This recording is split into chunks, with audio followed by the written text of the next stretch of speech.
Study circle.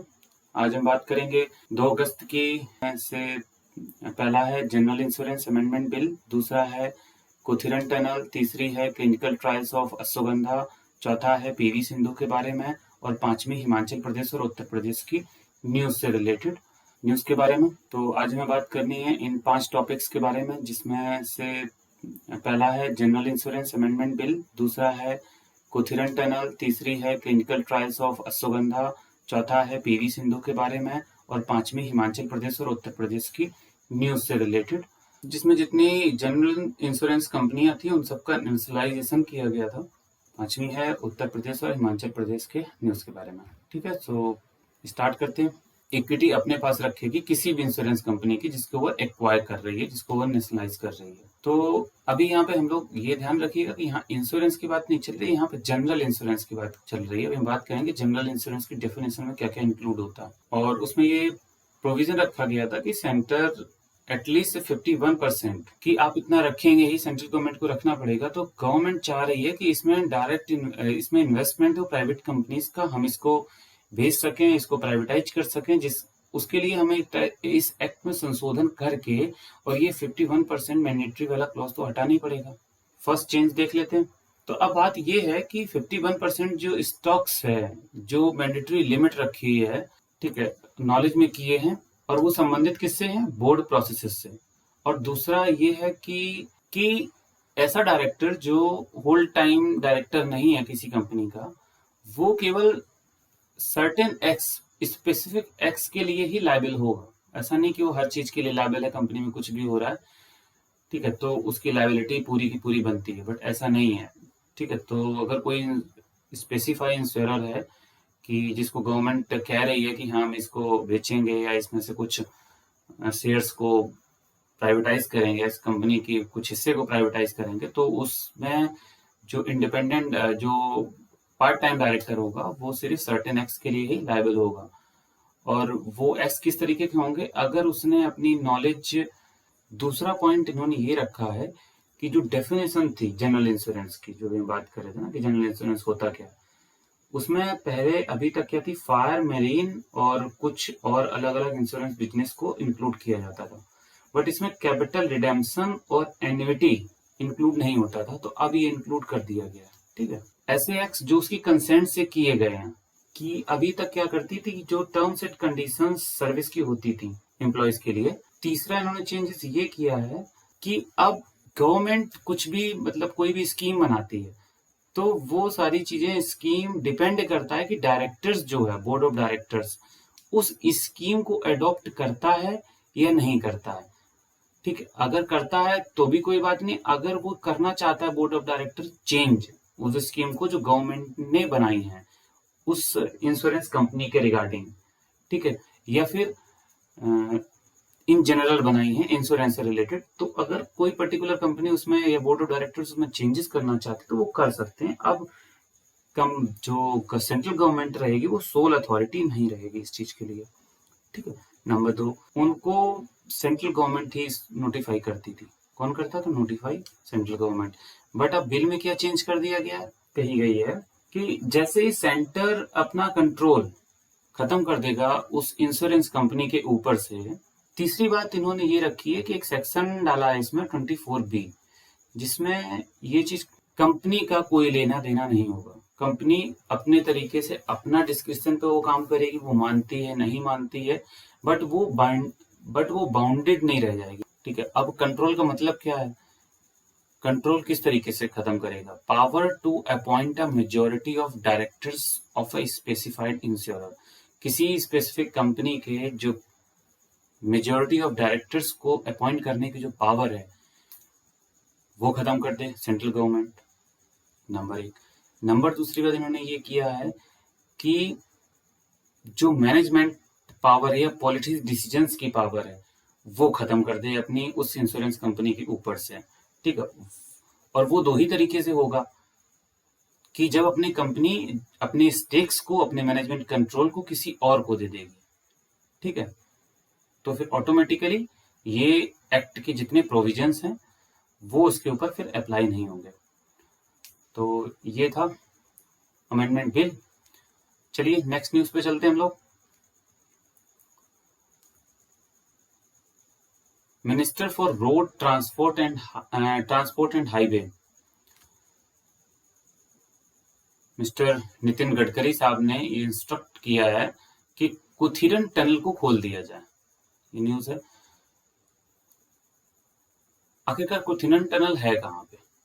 सबसे पहले तो ये देख लीजिएगा कि कुथिरन टनल जो रोड है वो है आपके केरला में। ठीक है, कहाँ पर है? केरला में। और ये केरला की पहली रोड टनल है, ये ध्यान रखिएगा। केरला की फर्स्ट रोड टनल कौन है? कुथिरन रोड टनल। ठीक है, और ये कनेक्ट करेगी, बल्कि कनेक्शन तो और ये इंप्रूव करेगी तमिलनाडु और कर्नाटका के बीच की कनेक्टिविटी को। वैसे ही ये एक्ट भी उस कंपनी के ऊपर से हट जाएगा, मतलब इस एक्ट के किसी भी प्रोविजन से। तो यही सारी चीजें मैं देखनी थी इस न्यूज से रिलेटेड। अच्छा, एक चीज और देख लीजिएगा कि चिमनी वाइल्ड लाइफ सेंचुरी भी आपको यहाँ पे दिख रही है, चिमनी। ठीक है, यहाँ पे बस इतना ध्यान रखिएगा कि यहाँ से एक रिवर निकलती है और उस रिवर का नाम भी है रिवर। ठीक है, ये ध्यान रखिएगा। बस मतलब ये है कि चिमनी रिवर अगर कोई आती है कि चिमनी रिवर है कहाँ पर, तो वो केरला में है। इसके बाद इन्होंने ये जो टनल है वो 1.6 किलोमीटर लंबी है और ये कहाँ से पास होती है? पीछी वजानी वाइल्ड लाइफ सेंचुरी। पीछी वजानी वाइल्ड लाइफ सेंचुरी, ये ध्यान रखिएगा। पीछी वजानी वाइल्ड लाइफ सेंचुरी कहाँ पर है? केरला में। यहाँ पर है ये जो आपका बहुत बड़ा एरिया दिख रहा है आपको, ये ग्रीन ग्रीन सा एकदम से, ये सारे पेड़, तो ये वही वाइल्ड लाइफ सेंचुरी है ना। त्रिशूर तो आपने काफी सुना होगा नाम, तो त्रिशूर के पास में ही ये पड़ती है। ठीक है, तो आगे चलते हैं हम लोग। सोलायार रिजर्व फॉरेस्ट कहाँ पर है? केरला में है।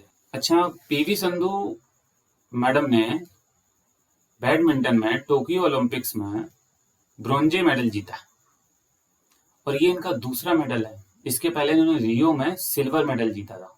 ठीक है, ये बिलोंग करती है हैदराबाद से। अश्वगंधा के क्लिनिकल ट्रायल्स के लिए अप्रूवल दे दिया गया है।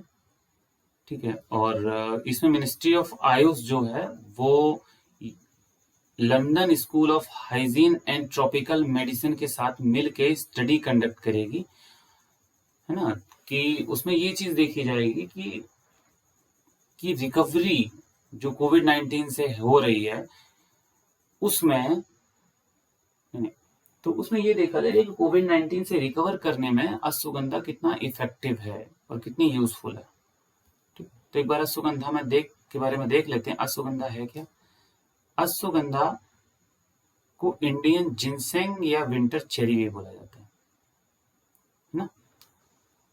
और ये एक एवरग्रीन झाड़ी होती है और ये बिलोंग करती है सोलानिसी या नाइटसीड फैमिली से। किससे बिलोंग करती है? सोलानिसी और या फिर नाइटसीड फैमिली से। ठीक है, मिडिल ईस्ट, अफ्रीका और इंडिया में पाई जाती है ये। हम लोग तो बहुत टाइम से सुन रहे हैं कि अश्वगंधा क्या होती है, अश्वगंधा क्या होता है। तो ये एक बड़ी ट्रेडिशनल मेडिसिन है आयुर्वेदा की। तो अब हम लोग साइंटिफिकली इन चीजों को प्रूव करने की कोशिश कर रहे हैं कि हाँ ये इफेक्टिव है, जिससे साइंटिफिक कम्युनिटी इसको अप्रूव कर पाए कि हाँ ये वाकई में इफेक्टिव होती है। बाकी आयुर्वेदा तो यूज कर ही रहा है इन सब चीजों को पहले से ही। तो ठीक है, लोगों को मनवाने के लिए भाई ये तो करना पड़ेगा। दूसरे नहीं मान रहे हैं तो उनको रिसर्च करके दिखाइएगा, उनको डेटा दीजिएगा। तो कुछ लोग डेटा पे ही चलते हैं। चलो कोई नहीं, मैं भी लेता हूँ। चलो आगे बढ़ते हैं। स्टेट की न्यूज को कवर करते हैं एक बार। यूपी न्यूज देख लेते हैं। Uttar Pradesh state institute of forensic science की आधारशिला रखी गई है, मतलब फाउंडेशन स्टोन रखा गया है लखनऊ में। इनकी और भी अचीवमेंट है, उनमें से 2 अचीवमेंट अभी देख लेते हैं कि फर्स्ट इंडियन वुमेन एथलीट हैं जिन्होंने 2 इंडियन ओलंपिक मेडल्स जीते हैं। दूसरी बात ये इनके बारे में कि फर्स्ट इंडियन हैं ये जिन्होंने वर्ल्ड चैंपियनशिप्स जीती हैं 2019 में बैडमिंटन की। ठीक है ना। तो अभी तक बैडमिंटन की वर्ल्ड चैंपियनशिप कोई नहीं जीता है, पीवी सिंधु मैडम ही हैं जिन्होंने ये सब अचीव किया है। ठीक है, चलो। पद्म विभूषण इनको अवार्ड मिला है, राजीव गांधी खेल रत्न अवार्ड मिला है, पद्मश्री अवार्ड मिला है और अर्जुन अवार्ड मिला है। ये इनके इतने बड़े अचीवमेंट हैं। और इनकी एज देखिए कितनी है, एज है इनकी सिर्फ 26 ईयर्स की इस समय, है ना। तो देखिए कितनी छोटी एज में कितने बड़े बड़े अचीवमेंट कर लिए, तो कहीं इंस्पिरेशन तो है ही लोगों के लिए। और आप भी देख रहे हैं वीडियो को तो इनसे जरूर इंस्पिरेशन लीजिएगा। नेशनल फॉरेंसिक साइंस यूनिवर्सिटी जो ओपन हुई थी 2019 में, वो गांधीनगर गुजरात में ओपन हुई थी। ठीक है। और Uttar Pradesh state institute of forensic science Lucknow, national forensic science university Gandhinagar Gujarat. ठीक है, ध्यान रखिएगा, बहुत इंपॉर्टेंट क्वेश्चन है और हो सकता है आ जाए। हिमाचल प्रदेश की न्यूज को एक बार देख लेते हैं। हमारे जो होम मिनिस्टर हैं उन्होंने रखा है, अमित शाह साहब ने, कि रावी रिवर के किनारे मिंजर होता है, चंबा डिस्ट्रिक्ट में होता है। ये ध्यान रखिएगा क्योंकि वही रीजन भी है, इस चंबा डिस्ट्रिक्ट में होता है। रीजन क्या है कि इसको ये 10th सेंचुरी में जो चंबा के राजा थे साहिला वर्मा, उन्होंने कांगड़ा के राजा को हराया था। दोनों ही हिमाचल प्रदेश में है। ठीक है, तो ठीक है। और इस साल पेंडेमिक की वजह से इसका केवल सिम्बायोलिक अफेयर हुआ है, बहुत बड़ी भीड़ नहीं जमा हुई है, कुछ लोगों ने इसको मना लिया। ठीक है, तो बस यह याद रखने वाली चीज है हिमाचल प्रदेश के लोगों को कि चंबा में मिंजर फेयर होता है और इस वजह से मनाया जाता है। चंबा किंग की विजय के फलस्वरूप में 10th सेंचुरी हो रहा है। और ये कहाँ पे मनाया जाता है? रावी नदी के किनारे। ठीक है, तो ये थी आज की current affairs. Thanks for watching S2 study circle. Please पूरा देखें करें न्यूज चैनल को, प्लीज। ठीक है, क्योंकि अगर आपने एक भी चीज स्किप करी, हो सकता है वही एक क्वेश्चन आपके एग्जाम में आए और आप उस चीज को स्किप कर जाएं और आप वही एक मार्क आपको डिस्क्वालीफाई कर दे एग्जाम से। सो प्लीज, और इस चीज की गारंटी मेरी है कि करंट अफेयर्स का क्वेश्चन इससे बाहर नहीं आएगा कोई भी। जहां से मैंने वीडियो स्टार्ट किए उसके आगे के जितने वीडियोज होंगे, उसके आगे का कोई भी करंट, उस वीडियो के बाहर का कोई भी करंट अफेयर्स का क्वेश्चन नहीं आएगा, ये मेरा दावा है। ठीक है, तो 8 दिन लंबा चलने वाला मिंजर फेयर अभी हाल में ही खत्म हुआ है। और खत्म होने के साथ साथ ही जो मिंजर्स होते हैं उनको रावी रिवर में डुबो दिया गया। अभी एक बार 2-3 चीजें याद रखनी है कि थैंक्स देखिएगा और अपने दोस्तों के साथ शेयर भी कीजिएगा। Thank you.